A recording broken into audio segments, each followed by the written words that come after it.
प्रेम से बोलिए छठी माता की जय। गुरु भाई बहना, मैं एक छठ व्रत की कथा सुनाने जा रही हूँ। इस कथा को पूरा सुनिए और रह जानिए। जय छठी माता। एक ब्राह्मण थे और एक ब्राह्मणी थी। वो ब्राह्मण जो थे, ब्राह्मण बड़े गरीब थे, बड़े निर्धन थे। वो पूरा दिन भिक्षा मांगते थे द्वार द्वार, और भिक्षा मांग कर लाते थे और उसी से उनका प्रवासी भी सोता था। लेकिन गुरु भाई बहना, चाहे कितना भी लाते थे, उसमें से 2 मुट्ठी अनाज प्रतिदिन निकाल के ब्राह्मण रख दिया करते थे। पूरा दिन बिना निकाले वो खर्च नहीं करते थे, और पैसा भी रहता था तो 1 पैसा 2 पैसा वो रख देते थे। और जब कार्तिक मास आता था तो छठ मैया के नाम से दान करते थे। उनके द्वार पे लोग पूरा छठ में भीड़ लग जाता था। कहते थे सारा लोग कि देखिए ब्राह्मण जो है पूरा दिन तो भिक्षा मांगते हैं, लेकिन छठ के दिन में गरीबों को दान देते हैं। कितना ये पुण्य है। पूजा पाठ कराने जाते थे तो ब्राह्मण को साड़ी धोती मिलता था। वो छठ में गरीबों को दान कर दिया करते थे। उनके पास जो भी अन्न रहता था वो अन्न दान किया करते थे। गुरु भाई बहना, ये ब्राह्मण जो थे, ब्राह्मण पूरा अपना मांगा हुआ दान करके और खुश हो जाते थे। जो ब्राह्मणी थी, ब्राह्मणी को लोग बुलाकर ले जाया करते थे। चलिए हम व्रत कर रहे हैं, मेरे घर चलिए, आप प्रसादी बना दीजिएगा। चलिए, और ब्राह्मणी जाते थे और प्रसादी बनाते थे। घाट पर भी जाते थे, नदी के अरार पर जाते थे। वो ब्राह्मणी बड़े प्रेम से निष्ठा से जाते थे और जाकर पूजा पाठ करके लौट जाते थे। समय बीतते बीतते उनका आधा उम्र से ज्यादा बीत गया था। एक बार ब्राह्मण से बोले,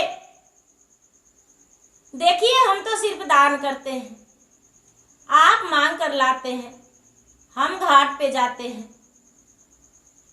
लेकिन एक बार यदि हम व्रत करें तो हो सकता है भगवान मुझे और कुछ दे जिसमें हम खुश रहें। गुरु भाई बहना, ब्राह्मण जो थे कहने लगे कि अरे तू तो घर घर जाकर और सबके घर करती हो, तुम्हारे घर कौन आएगा? बोले कि देखिए महाराज, हमारे घर भी लोग आएंगे और आकर मेरा कार्य कर देंगे। भला व्रत के दिन में कौन नहीं आएंगे? गुरु भाई बहना, जिस गांव में ब्राह्मण थे, उनका गांव में एक बड़े अमीर थे। वो साहूकार थे। उनका घर में व्रत नहीं हो रहा था। जाकर ब्राह्मणी बोली, चलिए मेरे घर थोड़ा मदद कर दीजिए, हम आज व्रत में है। साहूकार बोले, साहूकार का 7 बेटा और 7 बहू थी। साहूकार बोले, अरे अरे, जो प्रतिदिन भीख मांगता है, जो प्रतिदिन दरवाजे दरवाजे भटकता है, जो निसंतान है, वो तुम मेरे घर आई हो मेरे बहू को अपना घर ले जाने को लिए व्रत में? नहीं नहीं, मेरा बहू नहीं जाएगी तुम्हारे घर। जा जा, बड़े तू आई हो नियम धर्म से। गुरु भाई बहना, छोटी बहू जो थी साहूकार का नई नवेली थी,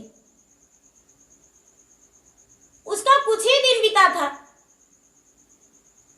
और वो साहूकार बोले, एक तो दरवाजा पे है, सवेरे सवेरे नजर पड़ने से मेरा बहू निसंतान है, मेरा 7 बेटा है लेकिन किसी का संतान नहीं है, और तू चली आई हो मुंह उठाकर मेरे घर। छोटी बहू थी, नई नवेली थी। ब्राह्मणी बड़ी दुखी हुई, दुखी होकर मूर्छित होकर और जाके सो गई बिस्तर पे। ब्राह्मण बोले, अरे क्या हुआ, क्यों इतना दुखी होकर तू बिस्तर पर सो गई हो? ब्राह्मणी कहती है कि महाराज, हम सूर्य देव का अर्घ नहीं देंगे। ब्राह्मण बोले, क्यों? हम बांझ हैं, मुझ पे लोगों का नजर पड़ने से उनका बहू बेटियां बांझ हो जाती है। हम सूर्य देव का अर्घ देने जाएंगे तो वहां तो बहुत सारे लोग रहेंगे, हम अर्घ नहीं देने जाएंगे। गुरु भाई बहना, इतना ही में साहूकार के छोटी बहू चुपके से घर में आई और ब्राह्मण के घर में ढूक के कहती है कि किधर गए? हम आपके घर पर शादी बनाने आए हैं, हमें बनाने दीजिए। मेरी माँ व्रत करती थी और सारा दिन व्रत करती थी, माँ अर्घ दिया करती थी और माँ के साथ मिलजुल के हम करते थे। हम चाहते हैं कि आपके साथ हम मिलजुल के आपके नदी पर भी जाएं साथ में और आपका सूप भी साज दें और प्रसादी भी बना दे।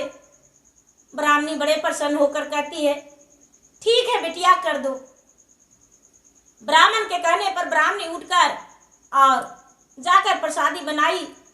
शाम का समय में बड़े प्रेम से डाला जो था साहूकार की छोटी बहू सजा दी और नदी पे साथ साथ पूरा दिन उपवास रह के जाके इसके साथ ब्राह्मणी के साथ इसका सूप दी और भगवान का हाथ जोड़ के विनती करके बोली, हे भगवान, मेरा जो 6 जेठानी है वो सब निसंतान है, लेकिन हे भगवान, उनका कर्म तो मैं नहीं जानता। मैं बच्चे से आपका पूजा किया हूं, मुझे ऐसा मत करना। गुरु भाई बहना, वो साहूकार की जो छोटी बहू थी, बिना परिवार के कहे हुए और ब्राह्मण के घर में आके कर दी। रात में गई, अपने पति से बताई। उसका पति बोले, अच्छा ठीक है, अच्छा किया तूने ब्राह्मण के घर गया। सवेरा हुआ, घर में बिना पूछे बिना किसी से बताए वो चली गई और जाके नदी पे उनके साथ पूजा पाठ करके और उनका सूप दे दी। बहुत सारे लोग के घर से छठ हो रहा था। ए साहूकार की छोटी बहू बहुत सारा नदी से प्रसादी लेकर आए और घर में सबको बोले, आज गांव का लोग व्रत किए थे, हमने तो नदी पे गए थे और मुझे बहुत सारा प्रसादी मिला है। उसका पति ने हंसते हंसते प्रसादी खा लिए और जो साहूकार थे, साहूकार ने नाली में फेंक दिए और उनकी जो 6 जेठानियां थी, जेठानियां ने अपने ससुर को सास को फेंकते देख वो भी नाली में फेंक दी। एक अपमान नहीं की छोटी बहू और प्रेम पूर्वक प्रसादी खा के और हाथ जोड़ के भगवान से कहती है कि हे भगवान, मैं आपका अपमानित नहीं किया हूं, मुझे दंड मत देना। गुरु भाई बहना, कुछ ही दिन के बाद चक्कर खा के छोटी बहू गिर गई और चक्कर खा के गिर जाने के बाद घर का लोग पूरा घबरा के और डांटने लगे कि लो, तू गई थी घर व्रत में लोग होगा तो पता नहीं कौन बीमारी लेकर आई हो, किसके साथ जाके टकराई हो।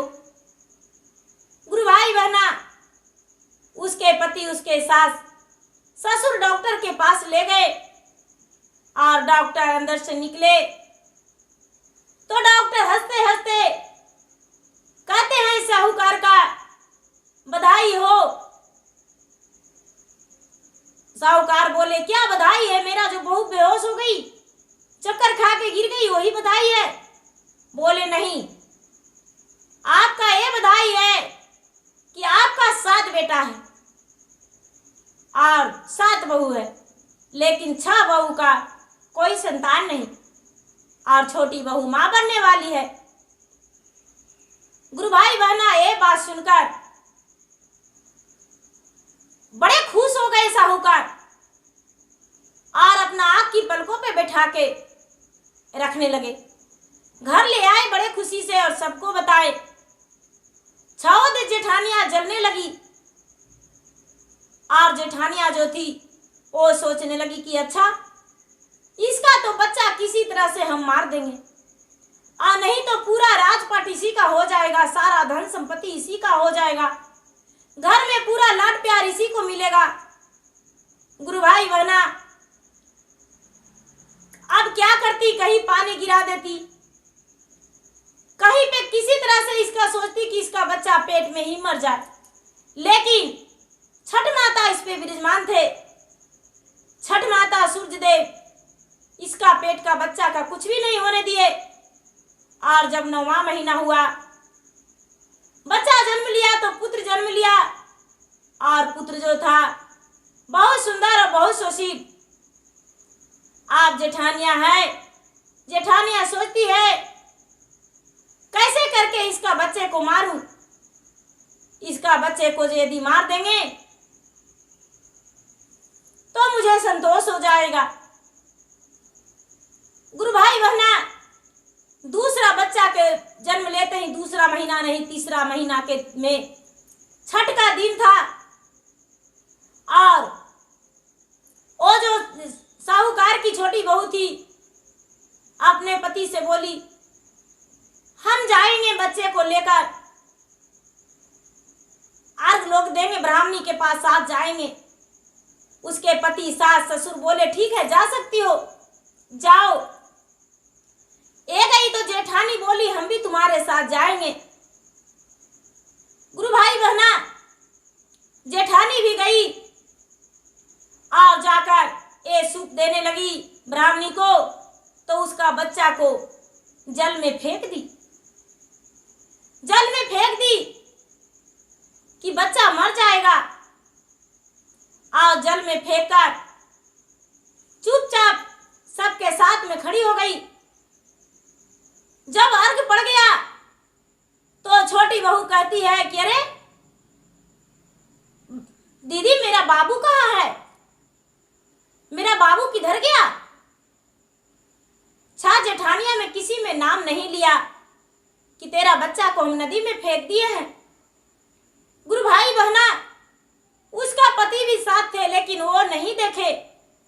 बहुत लोग देखे थे लेकिन सेठ जी का डर से, साहूकार का डर से किसी ने आवाज नहीं निकाला। नदी के अरार पे छोटी बहू साहूकार का गड़गड़ाने लगी, रोने लगी। ब्राह्मणी हाथ जोड़ के कहती है कि हे भगवान, आपने ये क्या किया, इसका बच्चा क्या हो गया। यदि इसका बच्चा वापस नहीं आएगा तो हम यहाँ पे अपने प्राण को त्याग देंगे। एक तो मैंने व्रत कभी किया था नहीं, लेकिन मेरा आधी उम्र, मैं बांझ था, मेरा आधी उम्र बीत गया और मैंने व्रत करने लगा। मेरे पति भीख मांगते हैं, पूजा करवाते हैं, उससे व्रत करते हैं। यदि इसका पुत्र नहीं मिलेगा तो आपका व्रत कौन करेगा। गुरु भाई बहना, सूर्य देव एक बच्चा उधर से इसका नदी में फेंकाया था और 2 बच्चा एक नौजवान रूप में ब्राह्मण के पुत्र बन के और दोनों तरफ बच्चा लेकर आए और कहने लगे अरे नदी में बच्चा है? किसका बच्चा है? गुरु भाई बहना, एक बच्चा तो साहूकार का छोटी बहू का था। साहूकार की छोटी बहू देखकर हंसने लगी और बच्चे में लिपट के और उसका दूध पिलाई। मेरा बच्चा नदी में कैसे चला गया? नदी में कैसे चला गया? अब ये जो ब्राह्मणी है वो कहती है कि एक बच्चा, तो एक बच्चा आप रख लीजिए, एक बच्चा लीजिए, आपका भगवान लगता है सूर्य देव आपको दिए हैं। गुरु भाई बहना, ब्राह्मणी ने बच्चा पाकर बड़े खुश हो गई और साहूकारनी का बहू भी बच्चा ले ली। और जो वहां जो सूर्य देव एक ब्राह्मण का रूप धर के आए थे, उसे प्रसादी देते हुए ब्राह्मणी भगवान को प्रणाम की और बोली, आप यदि नहीं रहते तो ये बच्चा तो नदी में डूब गया था। सूर्यदेव अपना रूप में प्रकट होकर कहते हैं कि मैं कोई ब्राह्मण नहीं हूं। सारा लोग वहां से चले गए थे, कोई भी उनका इंतजार नहीं किए थे। 6 जेठानियां भी चली गई थी घर और जाकर अपने सास और ससुर को बोली, आपका बड़ी सती सावित्री धर्मात्मा जो बहू है अपने बच्चे को नदी में फेंक कर मार दी। उनका सास और ससुर भी उस जगह पे आ चुके थे। सूर्य देव का दर्शन पाकर सब प्रसन्न हो गए और ये ब्राह्मणी कहती है, हे भगवान, ऐसी कृपा सब पे करना। आज मुझे कलंकनी साबित करने से आप छुटकारा दिवा दिए। आज साहूकार की बहू और हम भी कलंकनी हो जाते। साहूकार की बहू बोली, हे सूर्यदेव, हम आपका व्रत अवश्य करेंगे और बड़े धूमधाम से और बड़े खुशी से करेंगे। गुरु भाई बहना, सूर्यदेव अंतर ध्यान हो गए। ब्राह्मणी अपने पुत्र को लेकर और घर लौटी। ब्राह्मण बड़े खुश हो गए, उनका बुढ़ापे का सहारा पुत्र बन गया। और ये जो साहूकार की बहू थी, बहू घर आई अपने, उसके सास ससुर आए और जब दूसरा कार्तिक मास आया तो बहू बड़े धूमधाम से व्रत की। 6 जेठानियां जो थी बिल्कुल बांझी रह गई, उनका संतान तो हुआ ही नहीं। और इसका संतान को कितनों मारने को कोशिश किया लेकिन इसका संतान मरा ही नहीं और फिर से एक पुत्र हो गया, 2 पुत्र इसका हो गया और इसका छोटी बहू का सुखी जीवन बीतने लगा। और 6 जेठानियां इसका पुत्र को देखकर जलते ही रह गई। तो गुरु भाई बहना, दूसरे को संतान को देखकर जलना नहीं चाहिए। ये नहीं लोग कहे कि अरे मुझे संतान नहीं तो तुम्हें संतान कैसे हो गया। नहीं, हे भगवान, मैं आपसे प्रार्थना करती हूँ कि ऐसा सोच किसी को ना दे, और यदि दे भी जो ऐसा सोचे तो कभी सुखी नहीं रहे। दूसरे को जो पुत्र को देखकर दुखी हो जाए वो कभी सुखी नहीं रहे। हे गुरु भाई बहना, मेरा वीडियो अच्छा लगे तो इसे लाइक कीजिए, शेयर कीजिए, सब्सक्राइब कीजिए। और मैं इंस्टाग्राम पे भी हूँ, मैं फेसबुक पे भी हूँ। मेरा इंस्टाग्राम पे फेसबुक पे फॉलो कीजिए, लाइक कीजिए, शेयर कीजिए। धन्यवाद। जय छठी माता, जय माता रानी।